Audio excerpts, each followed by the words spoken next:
Mari Pulamuen, Mari Compuche, Compu Buenui, Compu Ñaña. Aquí estamos en Muley Zungu, el informativo de Walkintún TV, que corresponde a este día lunes 7 de febrero del año 2022. Comenzamos este año, comenzamos esta semana, comenzamos este mes con mucha información, muchas novedades para compartir con ustedes el día de hoy.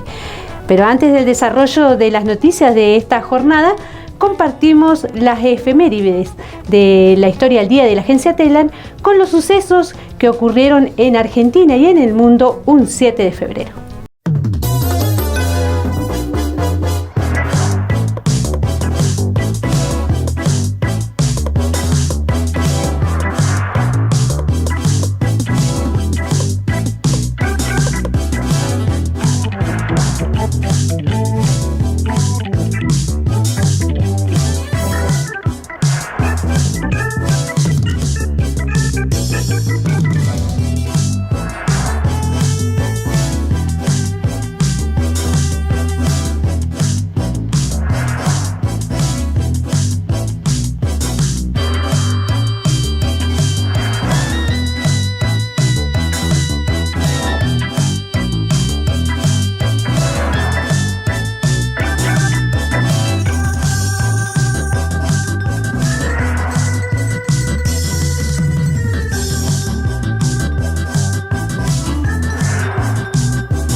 Ahí pasaban las efemérides. Ahora vamos a dar paso a la primera información del día de hoy de la CTA Autónoma de Río Negro. Rodolfo Aguiar, junto a Julio Urien, presidente de la Fundación Interactiva Promover la Cultura del Agua, y también Jorge Molina de la CTA de las y los Trabajadores de Río Negro, encabezaron una protesta frente al juzgado civil de la calle Juramento, denunciando el accionar del gobierno provincial y nacional y de la justicia frente a la resolución del pedido de habeas corpus por la retención de personas en el lago Escondido y la presencia de jinetes armados en la zona. Los gremialistas manifestaron que en caso de ocurrir alguna situación violenta en el lugar, los únicos responsables serán el jefe de la policía de Río Negro. La justicia ha sido absolutamente parcializada, subordinada a los intereses del magnate inglés Joe Lewis. En realidad, este juez Emiliano Castro forma parte de esta justicia que ha sido fuertemente cuestionada en la Argentina durante los últimos días. Estos jueces que fallan recurrentemente en favor de los poderes económicos extranjeros en la Patagonia tienen que ser investigados. Necesitamos cambiar estos jueces, democratizar la justicia, por otro que sean capaces de garantizar la plena vigencia de los derechos humanos y los derechos sociales contemplados en la Constitución Nacional. Nosotros queremos decir con claridad, si no se animan ellos, estos jueces y los políticos temerosos que tenemos, vamos a ser nosotros, va a ser este pueblo organizado que cada vez está más unido, que cada vez somos más, que logra fuerte consenso en la sociedad, los que derriben esas tranqueras para llegar al lago Escondido y recuperar esas tierras que están usurpadas en manos extranjeras. Señor, ¿cree que hay cierta parcialidad de la justicia en esta situación? No, cierta no, es absoluta la parcialidad, si no, alguien nos tiene que explicar por qué. Desde el año 2013 hay un fallo firme del Superior Tribunal de la Justicia que ordena liberar el camino del Tacuifí y no se cumple, evidentemente, porque las leyes acá están para que la cumplan nada más que los pobres y los más débiles. Los ricos y los poderosos tienen sus propias leyes, pero ojo, que no estén tranquilos, porque en la Argentina la historia ha demostrado que cada vez que irrumpe el pueblo, la que se cayó fue la oligarquía, y aquí hay un pueblo que está irrumpiendo. ¿Qué es lo que creen que va a pasar en Tacuifí hoy, en la jornada de este lunes? Nosotros no creemos, pero hacemos absolutamente responsable al gobierno de la provincia y al gobierno nacional por cualquier hecho que hubiera que lamentar. Mire, esperamos que en esta oportunidad la policía al menos esté de este lado de la tranquera, porque la última vez que fuimos, antes de la pandemia, estaba del otro lado cuidándolo a Lewis. Ojalá nuestros políticos algún día le garanticen la seguridad que le garantizan a estos millonarios, al pueblo al cual se deben. Y por último digo, no me olvido más, El jefe del operativo ese día del otro lado era Tellería, actual jefe de la policía de la provincia de Río Negro. Quiere decir que a la policía, si defendés a estos millonarios, lográs un ascenso. Estamos incomunicados desde ayer a la tarde y estamos esperando que el juez Lorenz falle y le dé curso al habeas corpus que presentamos. ¿Qué es lo último que se sabe de ellos? Y no tenemos información. Están aislados en la montaña y no sabemos. Pero sí fueron retenidos por un grupo de alrededor de 50 personas armadas. Eso fue ayer, es la última información que tenemos. Y por supuesto nos estamos sumando, nos parece una barbaridad y como dijimos ayer en el comunicado de prensa, hacemos absolutamente responsable a la gobernadora de la provincia y a los jueces intervinientes si le ocurre algo a cualquier compañero de los que están adentro o cualquiera de los compañeros que quieren ingresar hoy por Tacufí. Se tiene que acabar la connivencia. La gobernadora tiene que dejar de ser cómplice de Lewis y comenzar a gobernar para el pueblo. ¿Se esperaba de alguna manera este contexto o que todo derive en una situación tensa como la que está sucediendo hoy? Yo creo que lamentablemente se esperaba desde una gobernadora que sabemos que aplica mano dura a los trabajadores, mano dura a los compañeros de pueblos originarios y le da, digamos, un poco más la gobernación a Lewis y a cualquier terrateniente extranjero que quiere venir a nuestra Patagonia. Lo que ocurre es simple, acá hay que hacer una reforma judicial profunda, estos jueces se tienen que ir de forma inmediata. Esta mañana también las 2 CTA de Río Negro se dirigieron al juzgado civil de la ciudad exigiendo explicaciones sobre el rechazo del habeas corpus presentado. En este sentido fueron atendidos por el juez competente, Mariano Castro, quien hizo entrega de una copia de la resolución a los presentes y además comentó el porqué de la misma. Resaltó que la causa fue dividida y que parte de esta fue remitida al juzgado 3, quien actúa en la causa original presentada por la senadora Magdalena Odarda. Usted forma parte de esa justicia que fue fuertemente cuestionada por una enorme mayoría del pueblo argentino porque siempre se ponen del lado de lo más rico y de los poderosos. Y usted lo hizo palmario con esta resolución, dejando desamparados a un grupo absolutamente pacífico en el medio de la montaña contra 50 jinetes armados a las órdenes de Lewis. Le comento también que la causa se dividió porque en realidad vio que ustedes hacían un reclamo respecto a la apertura de las tranqueras por un lado y como una medida cautelar dentro del mismo amparo el tema del habeas corpus. Yo consideré que había que dividirlos. Una parte del expediente la remití al juzgado civil 3, que es donde está la causa originaria, la que había presentado la legisladora Odarda, ¿recuerda? Sí. Como ese reclamo tenía que ver sobre esa causa y versaba sobre el mismo objeto y esa causa ya estaba iniciada de antes, yo la remití a ese juez para que resolviera la cuestión de las tranqueras. Acá hay gente que ha venido de distintos lugares del país, íbamos a entrar por Tacufí, está la policía, hay gente del otro lado que nos agredieron, esperábamos una resolución. Lo que hace usted derivándolo al expediente, a donde está la causa con Odarda, no toma ninguna resolución y evidentemente si nosotros queremos avanzar y entrar por ese camino público vamos a tener muchos problemas y muchas agresiones. Usted lo que hizo fue diluir este tema y lo pasó para no dar una respuesta y postergar una decisión. Ahora, usted falló, discúlpeme, usted falló en contra del habeas corpus. Al día siguiente los compañeros que están en la montaña fueron hostigados, fueron amenazados, presentamos otro habeas corpus que creo que fue al doctor Lorenz y que todavía no ha fallado a pesar de haber presentado el habeas corpus en el día de ayer y los compañeros están solos. En la montaña no tenemos comunicación y sabemos que fueron hostigados. Bueno, acá nadie se hace cargo de nada, me parece que es el mismo amparo, No, se presentó otro, ayer se presentó otro habeas corpus. Y con relación al amparo, si podemos ingresar o no, ¿qué se resolvió? Eso tendría que preguntarlo en el juzgado civil 3, que es el juzgado... Pero usted ahí mandó el tema del habeas corpus, dijo. No, el habeas corpus lo resolví yo. La otra... ¿Y negó el habeas corpus? El habeas corpus hasta acá lo rechacé. ¿Y por qué lo rechazó? No, pero le pregunto a usted, estamos acá, no me manda el papel. Estamos acá. Es como si usted fuera a visitarme al sindicato y me pregunta ¿por qué resolviste hacer un paro? Y yo le digo, resolvimos hacer un paro por esto y por esto. Bueno. No le doy un papel con el acta.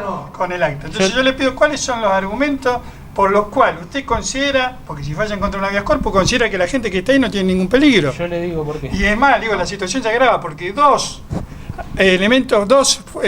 personas de las fuerzas de seguridad que los iban acompañando, ayer los abandonaron, lo cual es totalmente sospechoso. O sea, el Estado dejó a personas a merced de 50 patoteros que los pueden... Entonces digo, yo quiero saber cuál es el argumento, le pregunto, porque no lo puedo entender, no me entra en la lógica cuál es el argumento de no proteger a la gente que está amenazada. Yo se lo voy a leer. Dice, atento a lo resuelto por el señor juez de garantía, sin perjuicio que el suscrito en fecha 4 de febrero se declaró incompetente para actuar en la acción de amparo interpuesta, en la originaria que mandé al juzgado 3. Más allá de no coincidir con los argumentos invocados tanto por el fiscal como por el doctor del juez de garantías respecto de la competencia, ¿no? Atento a la inminencia de la marcha anunciada y a fin de evitar un dispendio de actividad jurisdiccional, me abocaré al trámite solo en relación al habeas corpus preventivo interpuesto en forma cautelar al iniciar la acción de amparo. Esto era lo que yo le decía, el amparo quedó por un lado en el juzgado 3 porque ya tenía la causa originaria y el habeas corpus me lo quedé yo. En sentido concordante con lo dictaminado por el señor agente fiscal, adelanto que debe desestimarse la acción intentada. En primer término, el habeas corpus preventivo procede cuando se denuncia un acto u omisión de autoridad pública que implique una limitación o amenaza actual de la libertad ambulatoria sin orden escrita de autoridad competente. Artículo 3, inciso 1 de la ley 23.098. Y o contra toda acción o omisión que directa o indirectamente, de modo actual o inminente, en forma ilegal o arbitraria, causare cualquier tipo de restricción o amenaza a la libertad. Artículo 1 de la ley provincial 3.368. De las constancias acompañadas no surgen datos que permitan avisorar una eventual restricción al derecho ambulatorio, más allá de la mera mención de antecedentes anteriores. Tal como lo señala el señor agente fiscal, la mera mención de incidentes ocurridos con anterioridad no constituye una potencial vulneración al derecho que se invoca. Respecto a la apertura de tranqueras, esa cuestión excede el trámite del habeas corpus, esto era lo que le decía, porque se dividieron las causas, y deberá ser analizada por el titular del Juego Civil 3, a quien se le remitió por conexidad del reclamo referido a ese tópico. En público conocimiento, usted mira los archivos informativos de todo lo que ocurrió y tiene todos los antecedentes. O sea, la verdad que plantear que la mera mención, o sea, cuando hay cuestiones de conocimiento público, donde hay organismos de derechos humanos a nivel nacional que lo están planteando, le digo la verdad, son argumentos que no los considero válidos. Sigue siendo funcional a los intereses de Lewis, pero lo más jodido acá, le apelo al humano, acá hay compañeros y compañeras, trabajadores y trabajadoras que están en peligro sus vidas. Eso es terrible. Todo por defender los intereses de un empresario. Usted es patagónico, usted es de acá de Bariloche. Yo vivo acá en Bariloche. Bueno, la gobernadora es de Bariloche, es docente. Les apelo a la sensibilidad humana, porque esto es una barbaridad lo que te están diciendo. Póngase en el lugar de los compañeros y compañeras, los familiares de los compañeros y compañeros que están allá en este momento. Si me deja terminar de leer la resolución, quizá lo que lea resuelva un poco esta cuestión. En suma, en mérito del anterior y por los mismos argumentos vertidos por el señor fiscal en la vista, que de fecha 4 de febrero que hago propios, corresponde desestimar la acción intentada. A todo evento dejo constancia que el doctor Laurense, aún declarándose incompetente, ordenó el libramiento de oficio al Ministerio de Seguridad. Eso por el tema de la seguridad a la que usted hacía referencia. El juez penal que le tocó primero este amparo y que este habeas corpus, después me lo mandé, si ya había librado... Escúcheme, pero si usted considera eso, en ese considerando final, usted está considerando entonces que hay peligro.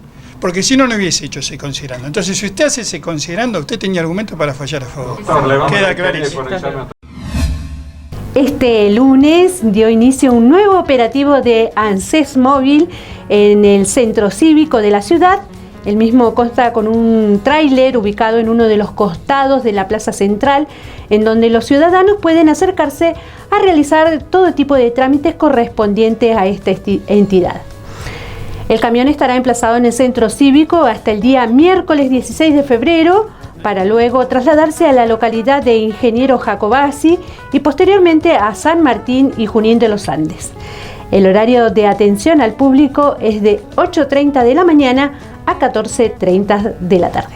Este operativo que se llama ANSES Verano, que nos toca como ciudad gran ciudad turística Bariloche tener uno de estas unidades de atención territorial, y que bueno, que de la mano del trabajo que viene haciendo ANSES Bariloche en toda la ciudad, esto viene a reforzar claramente la atención de esta localidad. Ya hay gente que está asistiendo con turnos previos que sacó a través de la página, y espontáneos también se están acercando aquí a atenderse en el centro cívico. Mira, arrancamos hoy lunes y vamos a estar hasta el sábado.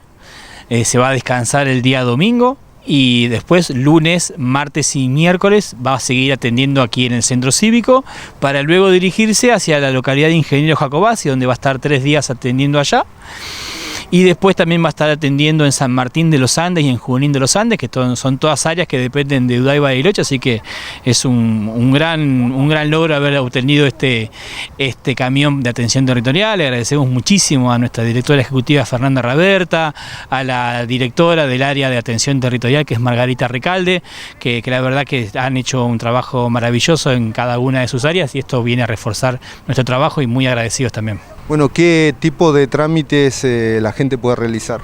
Todo tipo de trámites, es una oficina móvil, son trabajadores que vienen de Buenos Aires, no es personal de aquí de Bariloche, es personal que viene de Buenos Aires y pueden hacer todo tipo de trámites, desde jubilaciones, pensiones, asignaciones, embarazos, créditos, en fin, la gran mayoría de los trámites que se pueden hacer en las UDAI o en las oficinas de ANSES se pueden hacer también aquí en esta oficina móvil, así que invitamos a todos los vecinos y vecinas que se acerquen en el horario de 8:30 a 2:30 de la tarde a evacuar sus consultas, a hacer su trámite, y que saquen su turno claramente en la página de ANSES, que ya hay turnos disponibles, la gente que ha venido ha asistido con turno, y también alguna que otra atención espontánea podemos estar realizando. Uno entiende que este operativo de verano también tiene que ver con la afluencia de turismo y quizás gente que está de vacaciones que puede tranquilamente realizar algún trámite o alguna consulta. Claramente, recién estuvimos atendiendo a una señora que era de Venado Tuerto y quería venir a hacer sus trámites jubilatorios, así que bueno, estaba en la duda si se quedaba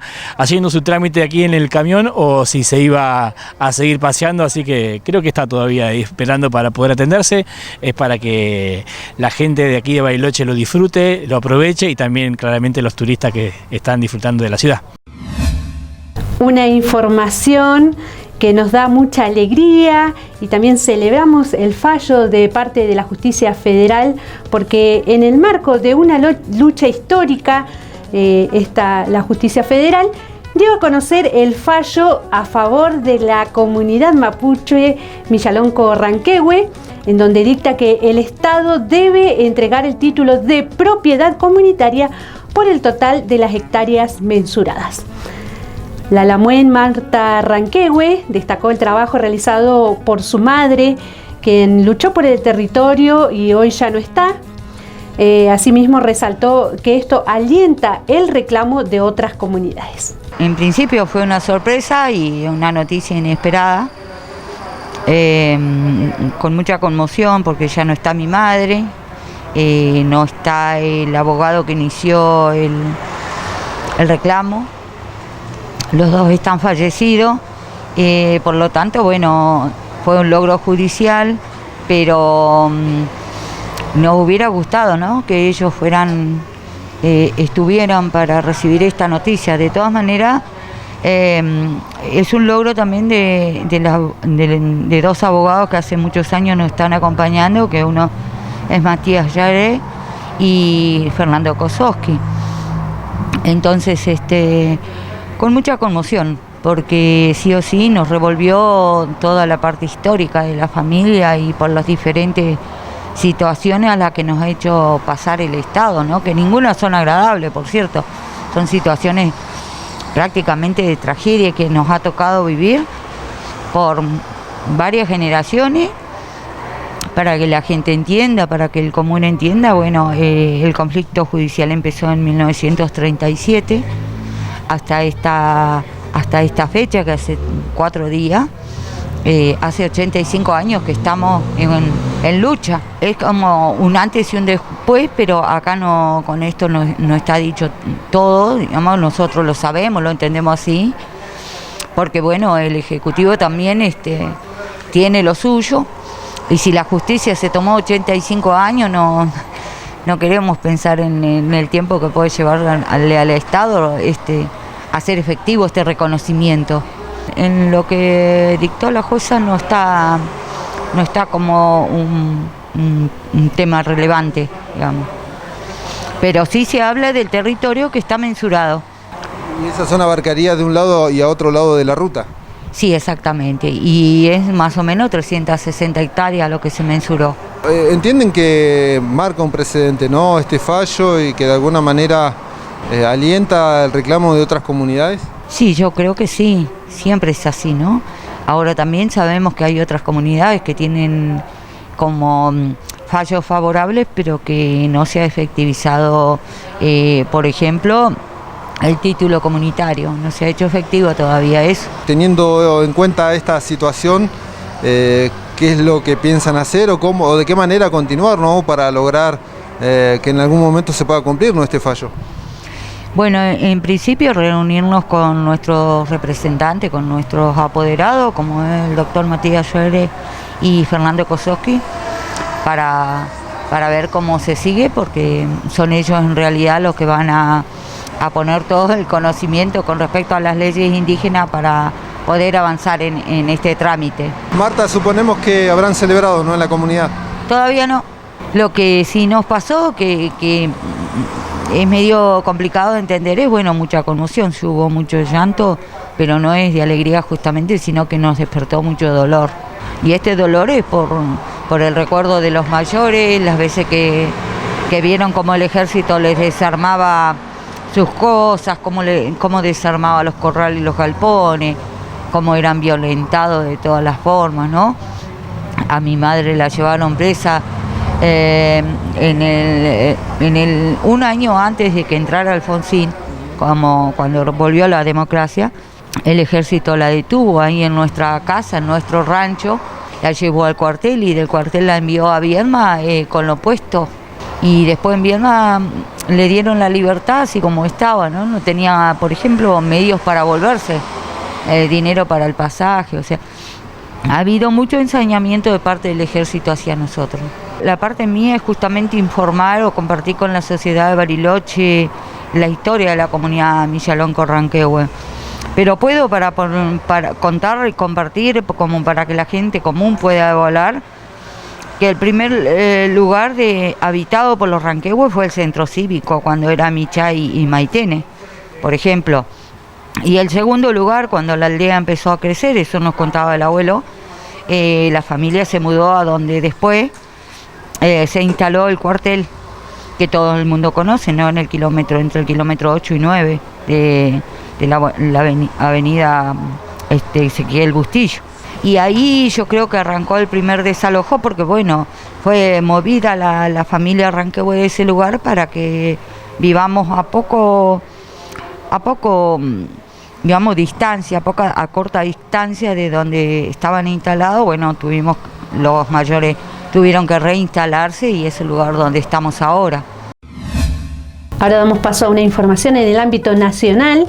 Durante la visita del presidente Alberto Fernández a China, ambas naciones firmaron varios acuerdos de cooperación en medio de la inauguración de los Juegos Olímpicos de Invierno en China.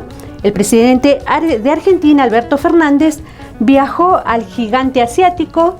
Buenos Aires además se sumó a la nueva ruta de la seda.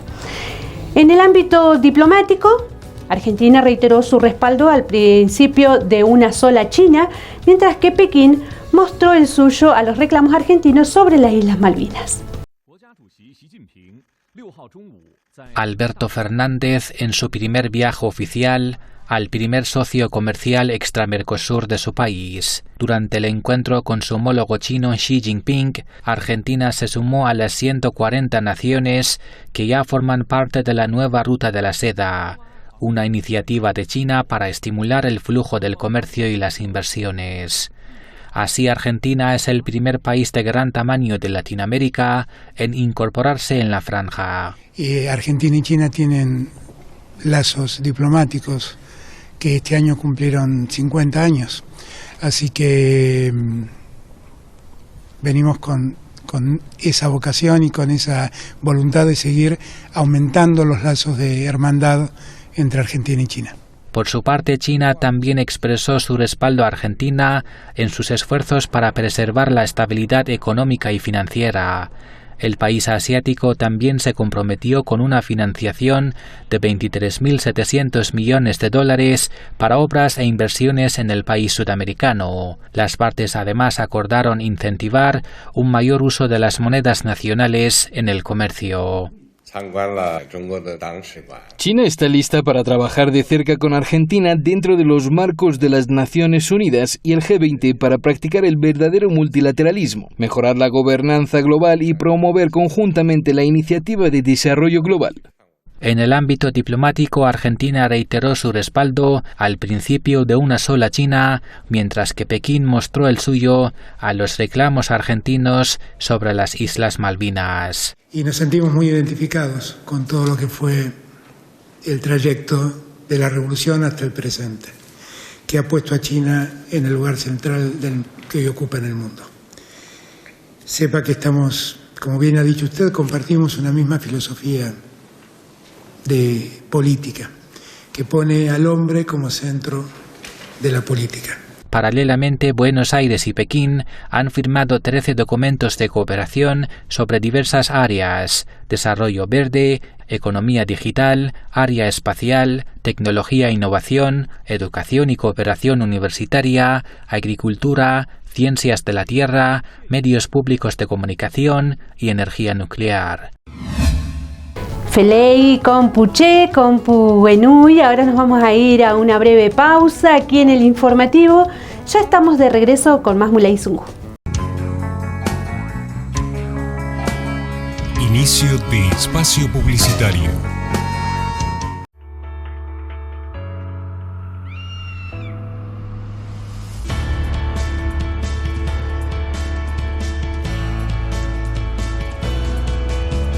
Facundo es profesor de educación física y escalador. Vive en Bariloche. Hace mucho tiempo que los mapuches conocen y cuidan estas montañas. Ellos no son terroristas. Saber que se puede, querer que se pueda, quitarse los miedos, sacarlos afuera, pintarse la cara, color esperanza, tentar al futuro con el corazón. Saber que se puede, querer que se pueda, quitarse los miedos, sacarlos afuera. Si parando en casa, ayudamos al medio ambiente y pensamos en el futuro. Tentar al futuro con el corazón. Fin de espacio publicitario.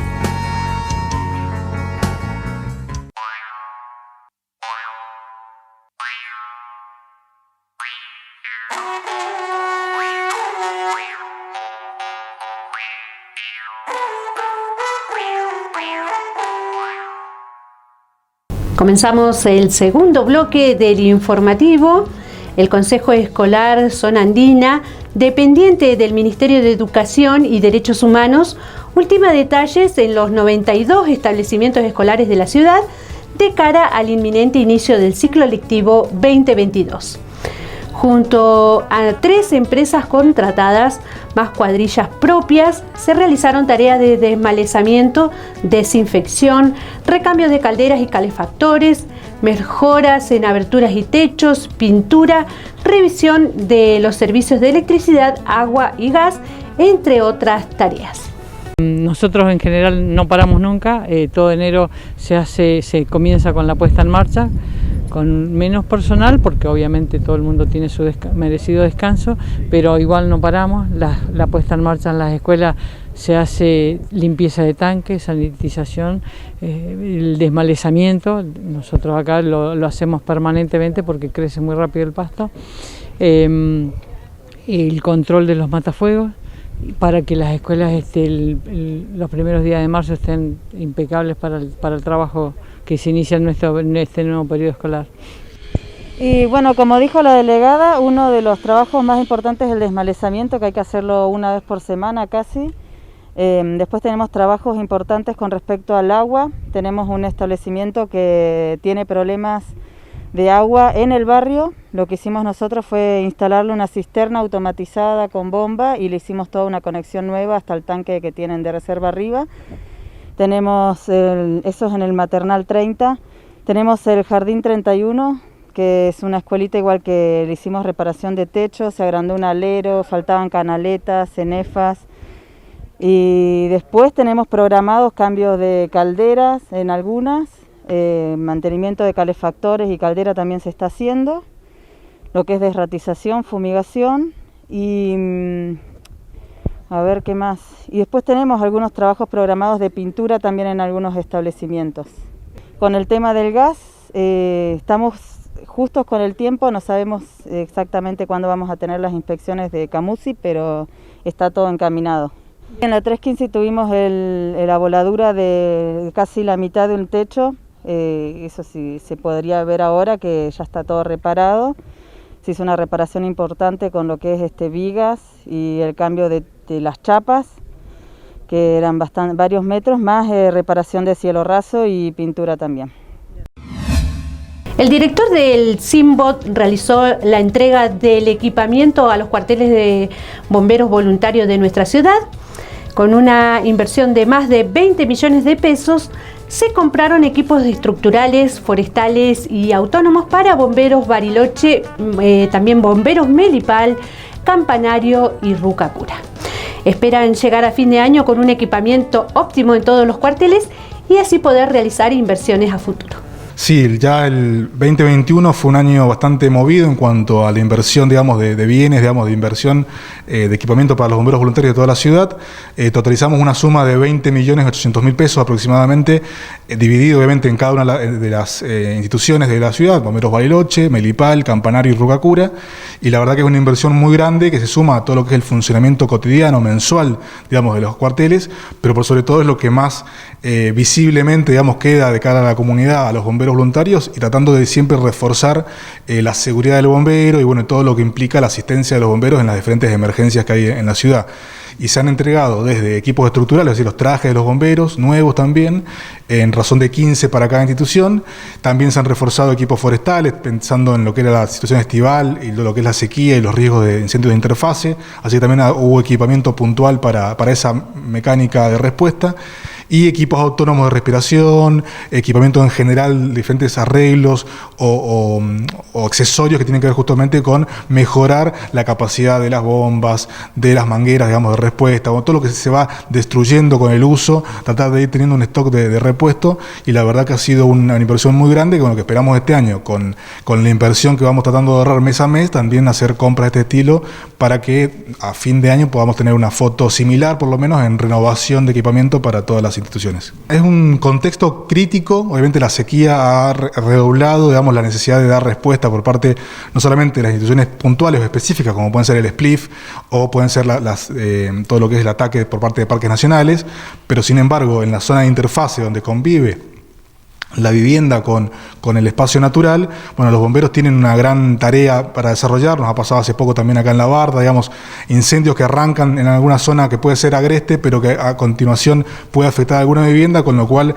en la parte forestal, allá por octubre, noviembre, tomamos la definición de comprar justamente equipamiento para reforzar esa tarea y bueno, siempre tratar de estar preparados y no estar obviamente lamentando no haber tenido el equipamiento, con lo cual en la medida de que se va pudiendo, se va haciendo esa inversión y a su vez se va manteniendo todos los meses lo que es el funcionamiento diario de las instituciones. Bueno, a medida que primero se va recolectando los fondos a través del aporte de todos los vecinos, a través del SIMBOP, lo que hacemos es, en una comisión técnica que están los jefes de cuerpo activo de cada institución con Protección Civil, definir el horizonte, digamos, de inversión o cuáles son las necesidades. Y en función de esas necesidades y la factibilidad financiera que pueda tener el ente, se van definiendo justamente las compras para poder avanzar. Un poco esa organización nos permitió el año pasado avanzar en estas compras que a lo largo de todo el año suman estos 20 millones, casi 21 millones de pesos, que obviamente el momento de la compra se define mucho antes y hay un mecanismo, digamos, por ejemplo, en lo que es trajes que son importados, que los habremos comprado en marzo del año pasado y empezaron a llegar en junio, julio, agosto. Entonces hay un tiempo entre las importaciones, son muchos equipamientos dolarizados, con lo cual también los momentos en los cuales hacemos la inversión ayuda a que rinda un poco más ese recurso. Así que bueno, en la medida que vamos teniendo la demanda de los bomberos con cada uno de sus cuerpos activos y está el efectivo para poder hacer la erogación, no es algo que se financia, sino que es algo que se paga, digamos, en el momento, bueno, se van haciendo estas inversiones que la verdad que ha sido un año que después de varios años de estar soportando solamente el funcionamiento y algunas cuestiones menores, la verdad que el 2021 fue un momento de mucha inversión y esperamos poder retomarlo en el 2022 y por eso también hace poco cuando aumentamos el valor, digamos, del aporte que hacemos la comunidad a esto, tiene que ver con esto, acompañar la inflación, acompañar el poder de compra para lo cotidiano, para lo mensual, pero también poder tener esta capacidad de ahorrar todos los meses un poco para cuando hacemos alguna compra o 2 o 3 momentos del año, compras importantes como estas, que rinda el dinero y obviamente llegue a los bomberos voluntarios. Siempre obviamente hay un esquema de planificación, obviamente puede haber alguna emergencia, alguna rotura de algún camión, alguna herramienta puntual que a los bomberos les urja, digamos, poder tener rápidamente una respuesta que puede ser lo más eventual, pero en general tratamos de que todo lo que es equipamiento, comprarlo con esa planificación, porque tiene que ver justamente con la calidad, con los precios y tratar de obviamente que el recurso rinda y bueno, y a lo largo de todo el año podamos hacer este tipo de aportes a la comunidad, que en definitiva es el aporte del vecino, que vuelve al vecino a través del bombero voluntario cuando lamentablemente tiene que estar asistiendo a algún tipo de emergencia. Frente al habeas corpus presentado por la CTA de los trabajadores de Río Negro y el FIPCA, el juez Mariano Castro del Juzgado Civil de Bariloche manifestó que la vía elegida no eran las correctas para solucionar el conflicto. De la misma manera explicó que la causa fue dividida ya que él no tiene la competencia para intervenir de todas las áreas y accionar que manifiestan en el escrito. Es una manifestación respecto de personas que habían iniciado una acción. Mi obligación como funcionario es atenderlos, escucharlos y explicarles los motivos por los cuales resolví de la forma en que lo hice. Creo que cumplí con eso. Y tomo esta manifestación como una manifestación de personas que se sienten afectadas por lo que yo resolví. Para eso existen un montón de remedios legales, procesales, si consideran que mi intervención no ha sido ajustada a derecho o si tienen algún otro reclamo para ser referido a todas estas cuestiones que estaban diciendo de Lewis y de otras cuestiones. No hago ninguna manifestación respecto de la manifestación. Es una manifestación que vienen a reclamarle al Poder Judicial o a un juez o a mí que explique por qué resolví de la forma en que lo hice y yo cumplí con eso. Lo que yo resolví es que el habeas corpus no es la vía para este tipo de cuestiones respecto de amenazas potenciales y de habeas corpus preventivos. Para eso están las fuerzas policiales, para eventualmente tomar intervención en caso de que haya algún disturbio y que haya enfrentamientos o que haya alguna persona agrediendo a otra. Digamos, para eso está la policía, digamos, a la que ya se le había dado intervención antes de que yo tomara este habeas corpus. Con lo cual ese habeas corpus preventivo yo consideré que no era procedente en este caso. Bueno, y ante este nuevo escenario donde se denuncia 50 personas armadas que estarían impidiendo la llegada al lago escondido por el camino de montaña. Eso ya sería una cuestión de contenido penal, digamos. Yo ahí ya no podría intervenir, porque el habeas corpus, lo que yo entendí es que se trataba sobre una cuestión referida al derecho ambulatorio, digamos, que podría ser civil. Cuando usted ya me dice que hay personas armadas, que hay amenazas o que hay violencia, ya eso es resorte de la justicia penal y no de la justicia civil. Por eso veo que como que se dividió la causa. Una parte con el tema de la apertura de las tranqueras quedó en la causa originaria, que era la que había presentado creo que la legisladora Audarda originariamente, en donde el STJ dijo que le dijo a Viarse que se abra el camino y es el fallo que recurrentemente se alude. Otro era el tema del habeas corpus, que yo dije que no, y otra es la intervención de las autoridades en caso de que haya delitos, violencia, que no sería competencia civil, digamos. Judicialmente yo ya resolví, quedó la otra parte del amparo, que es el tema de la apertura de las tranqueras, que eso lo iba a resolver el titular del juzgado 3, que era donde estaba la causa original, porque lo que yo consideré consideré que era el mismo reclamo que ya se venía haciendo en el otro expediente. Entonces, para que no haya dos causas tramitando con el mismo objeto y para que no se dictaran sentencias contradictorias, acumulé ese pedido a la causa esa originaria que está a cargo del Juzgado Civil 3. Lo que yo resolví fue la parte del habeas corpus, que resolví lo que recién yo le explicaba. Bueno, la pregunta es por qué decidió usted salir a darle explicación a los manifestantes o a los dirigentes que se acercaron aquí al juzgado. Porque soy un funcionario público y se me estaban requiriendo explicaciones. Y mi obligación es explicar lo que escribí, y como el abogado no le había hecho llegar lo que yo había resuelto, vinieron a preguntarme acá y yo contesté. Luego de la manifestación de la CTA de los trabajadores y las trabajadoras de Río Negro en el Juzgado Civil de la ciudad, referentes de la organización y de la coordinadora mapuche se dirigieron al edificio del ex Pilmaiquén, en Avenida 12 de Octubre, donde algunos de los integrantes solicitaron hablar con el juez actuante para definir el recurso presentado. Desde la coordinadora Mapuche Tehuelche destacaron que el acompañamiento trata de impulsar la visibilización de los problemas territoriales en el lugar donde el magnate Joel Lewis se niega a cumplir con dejar el paso libre al lago. La idea es marchar en caravana hacia el paso Tacuifí, que sabemos que está cerrado. Está cerrado desde el desalojo de la LOF Gallardo Calfú, que pusieron un portón y en estos días, ayer, antes de ayer que yo anduve para allá, se veía ya cerrado con mucha presencia policial. Bueno, nosotros por supuesto que desde una perspectiva distinta, porque sabemos con Lewis venimos batallando desde el año 96, cuando la Los Palmas ya se enfrentaba, de las Guaitecas, ¿no? Que es lindera con las Guaitecas, y se quedó con parte de ese territorio. La Gallardo Calfú fue desalojada también del camino de Tacuifí, porque es una de las comunidades que podía garantizar el paso al lago Escondido, ¿no? Pero bueno, desde otra perspectiva distinta, acompañar, porque en definitiva el problema territorial se ve claramente visibilizado ahí. Mientras extranjeros tienen acceso a la tierra, pueden esconder un lago al cual no tienen ingreso ni los argentinos ni los mapuches, es protegido también por el poder político y por las fuerzas policiales de Río Negro, ¿no? Bueno, ¿cuál es la lectura desde el punto de vista mapuche que se hace con relación al rol de la justicia con este rechazo del habeas corpus, un poco la función que está cumpliendo la policía, el gobierno provincial y bueno, todo este escenario, ¿no?, que se está dando en una manifestación que pretende llegar a un lugar, a un espacio público? Bueno, la justicia siempre ha preservado los intereses desde siempre, ¿no? No es de ahora. Ahora se ve más porque hay más reclamos también, pero históricamente el Poder Judicial ha sido funcional a defender los intereses de los poderosos, no de los más pobres. Se ve con el tema de la tierra, pero se ve en las cárceles, ¿no? La cárcel está llena de pobres, ¿no?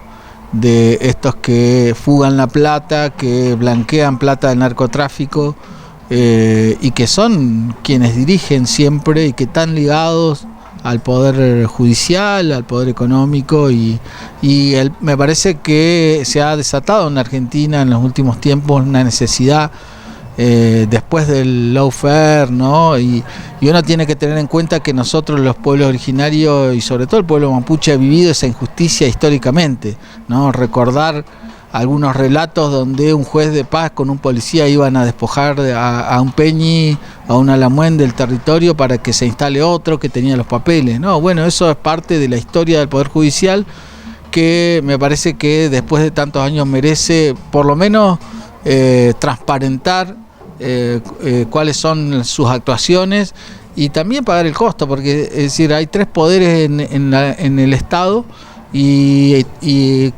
se cuestiona al Poder Judicial, al Poder Legislativo, pero lo que hoy hay que, me parece que hacer hincapié, y que tiene más poder el Poder Judicial. Ahí pasaban las palabras de Orlando Carriqueo, el huerquén de la coordinadora Mapuche Tehuelche de aquí de Río Negro. Breve pausa, ya regresamos con más información. Inicio de espacio publicitario. Estamos viendo el resultado de la recuperación de un sueño. Hace ya casi 30 años se colocaron los cimientos para lo que en ese entonces se proyectaba como un nuevo gimnasio, aquí en el corazón del barrio Alborada. Pero no fue el momento y quedó abandonado por 3 décadas. Cuando comenzamos nuestra primera gestión, nos propusimos ampliar la infraestructura deportiva de Bariloche, recuperar lo que hay y sobre esto construir más y mejor, pero con una nueva mirada más integral. Lo deportivo, pero también lo social y lo cultural. Hoy cumplimos con el sueño de muchos. Nuestro país es conocido por sus 4 climas, sus paisajes y recursos naturales. Pero también por aquello que nos identifica, su gente, sus celebraciones, sus fiestas y su diversidad cultural. Para que conozcas el calendario festivo del país y puedas vivir esta experiencia desde cualquier lugar del mundo, lanzamos la plataforma de Fiestas Argentinas. Ingresá en fiestasargentinas.ar y sé parte de las más de 3.000 fiestas nacionales, populares y regionales de todo el país.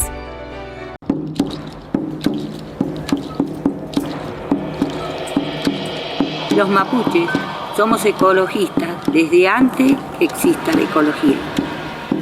Siempre nos preocupamos y denunciamos la tala ilegal y los basureros a cielo abierto.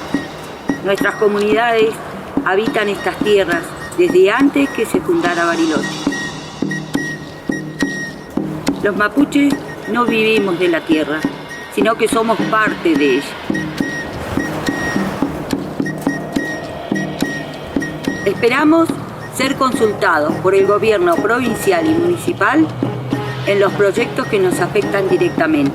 Así lo marcan la Constitución y los tratados internacionales.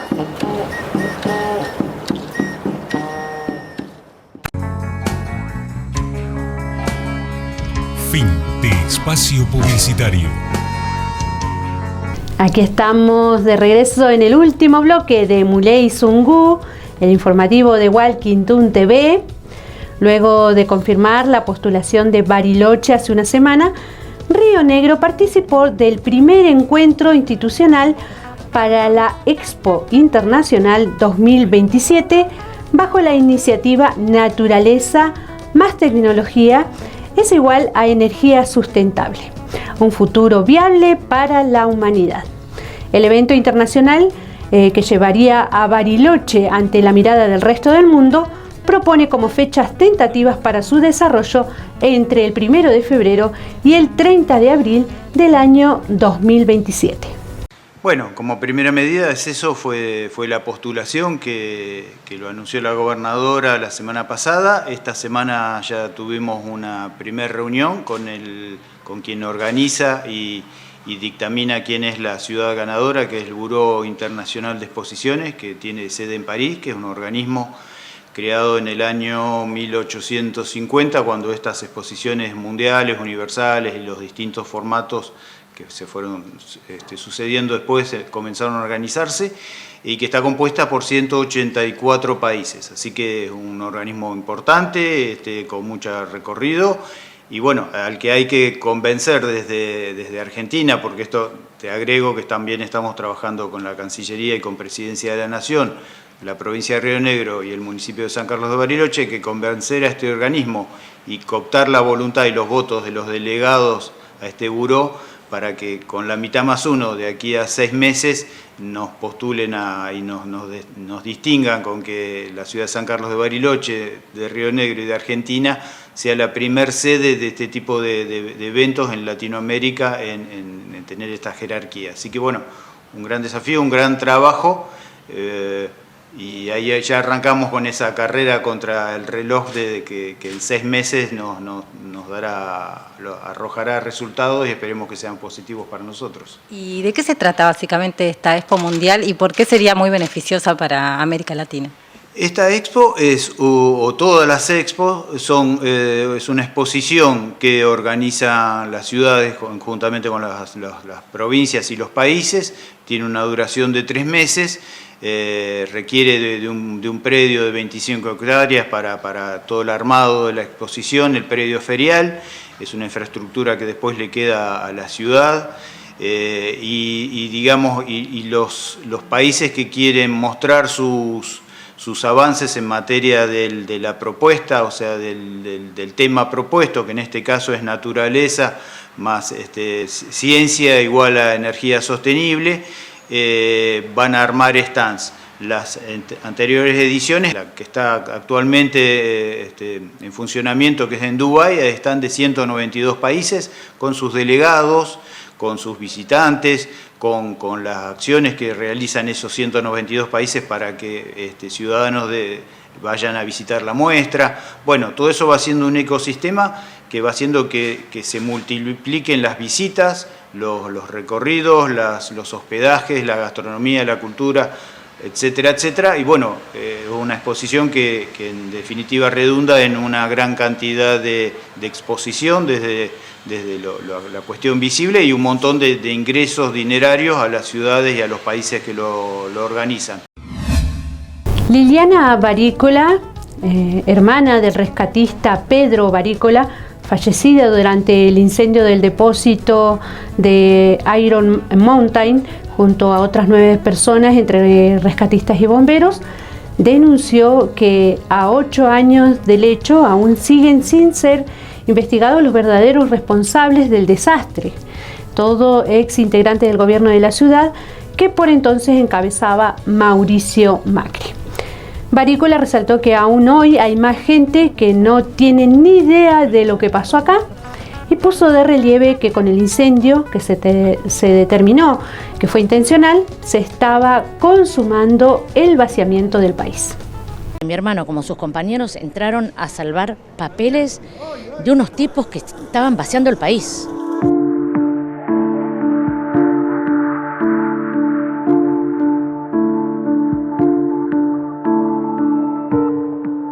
Alguien de alguna fuerza, no me acuerdo si era bombero, si era policía, me dijeron, esto fue intencional. Cuando escuchamos intencional, ¿por qué intencional? Empezamos a averiguar, nos encontramos con la noticia de que habían 42 empresas que hacían lavado de dinero, que guardaban sus archivos de lavado de dinero en este galpón.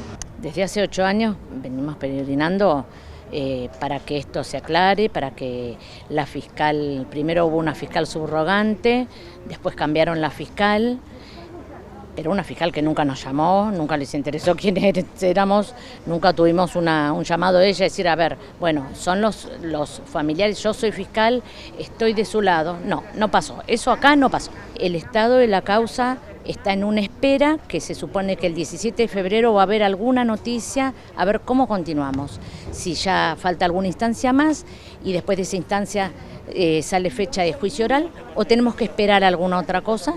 Y bueno, entre eso estamos con el reclamo de ser querellantes.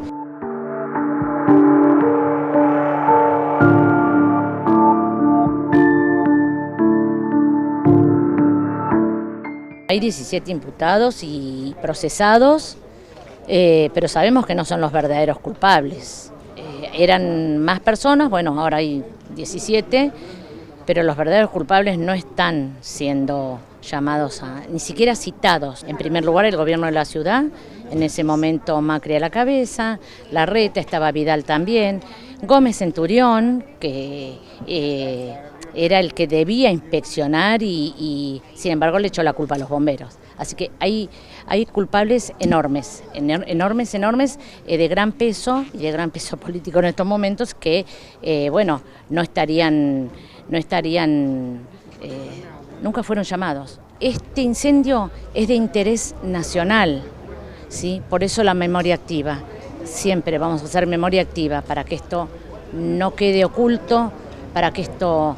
hay gente que no tiene ni noción qué pasó acá, no tiene ni noción quiénes murieron acá, qué era este galpón, qué guardaba.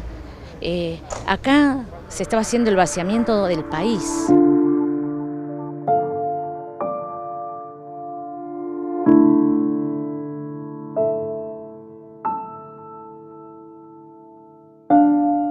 El referente de la coordinadora Mapuche Tehuelche de Río Negro, Orlando Carriqueo, hizo referencia a las resoluciones que ha tomado la justicia en el último tiempo respecto a diferentes hechos.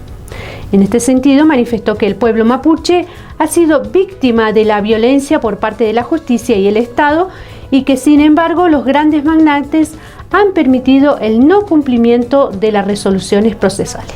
¿Se ha sabido algo más de las personas que intentan llegar por el camino de montaña?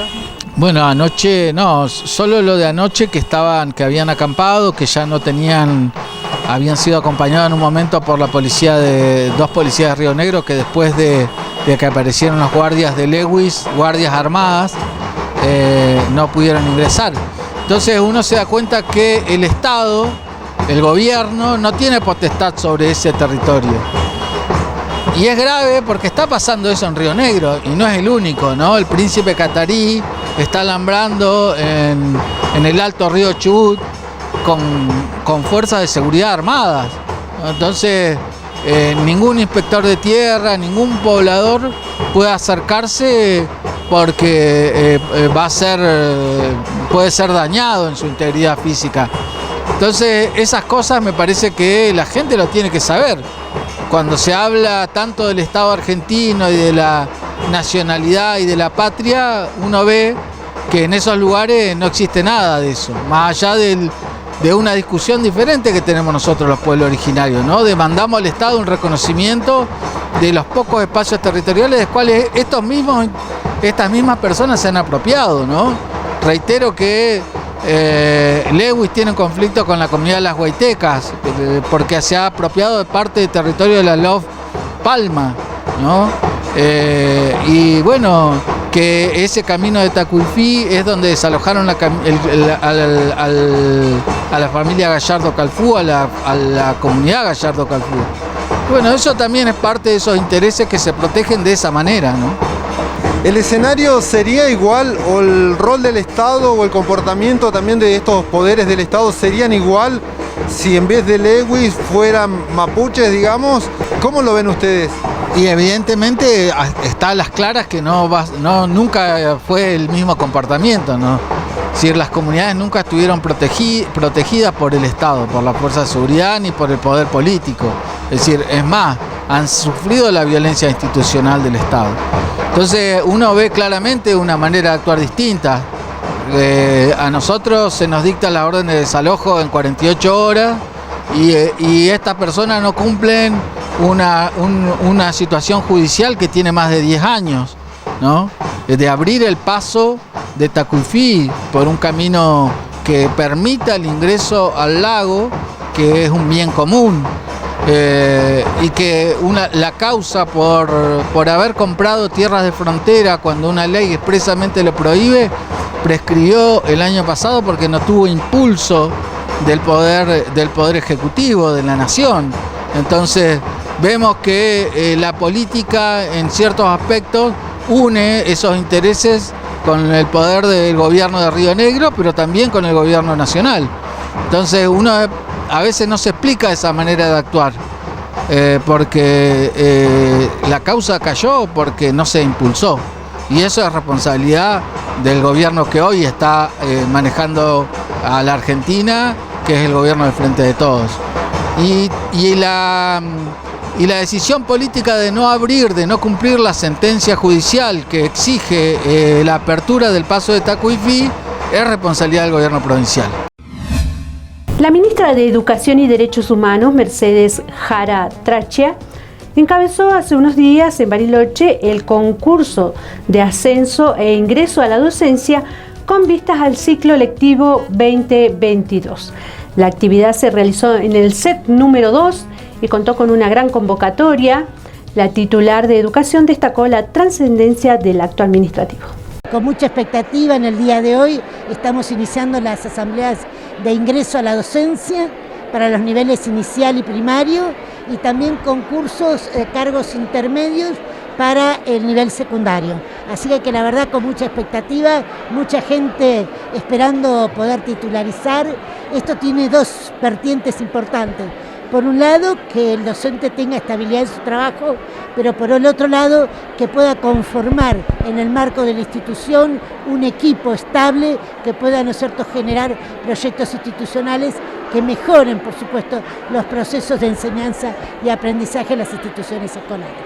Ya tenemos esta semana las asambleas.